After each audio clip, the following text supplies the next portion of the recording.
Salut à tous, on se retrouve aujourd'hui pour parler du Paris Saint-Germain. Les Parisiens ont toujours cette aisance technique, capable de faire des petits décalages, mais ça manque toujours de tranchant. Il y a plusieurs choses qui peuvent expliquer cela, le positionnement de Hatem Ben Arfa. Et voilà la première équipe du Paris Saint-Germain cette saison en Ligue 1. Lorsqu'on a vu ses expressions de visage, sa déception, son agacement, c'était assez triste. Première sortie difficile pour Hatem Ben Arfa dans ce rôle qui normalement ne sera pas le sien de numéro 9. Hatem Ben Arfa a besoin d'aller chercher les ballons très bas, de partir à la rigueur soit d'un côté, soit du milieu de terrain, mais c'est vrai qu'on lui donne un rôle assez ingrat finalement. J'ai trouvé que Paris manquait vraiment de présence devant. Et lorsqu'on a des latéraux aussi performants que Layvin Kurzawa ou Serge Aurier, des joueurs avec une qualité de centre pareille, n'avoir personne à la réception, c'est un peu dommage, c'est frustrant.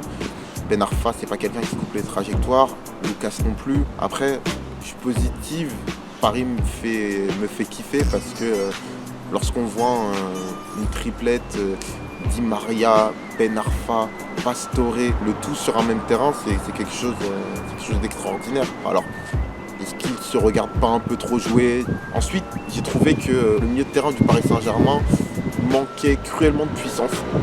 Et c'est même pas que le milieu de terrain en fait, l'attaque et le milieu de terrain manquaient cruellement de puissance. Et c'est là que je pense qu'un Blaise Matuidi serait utile.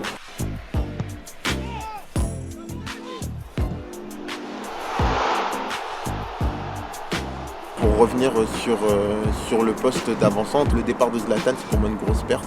C'est extrêmement difficile de remplacer un joueur aussi charismatique. En plus, au niveau du profil, je trouve que, en fait, j'adore Edinson Cavani et je pense qu'il peut faire vraiment du bon boulot. Surtout que lui attendait de pouvoir évoluer en pointe. Mais finalement, un profil comme Zlatan Ibrahimovic aurait fait vraiment du bien à ce PSG-là.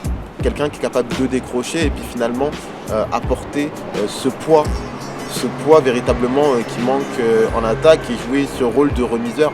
Parce que lorsque je vois des joueurs comme justement Pastore, Di Maria, Ben Arfa, moi j'aimerais un attaquant de pointe qui soit capable justement de jouer des remises. Ça va peut-être vous paraître paradoxal du coup, mais moi quand je vois les performances de Jean-Kévin Augustin avec l'équipe de France, je trouve ça triste que le Paris Saint-Germain veuille acheter un autre avant-centre. Alors vous allez me dire oui, c'est pas assez expérimenté pour jouer sur tous les tableaux, etc. etc. Mais il faut lui donner sa chance.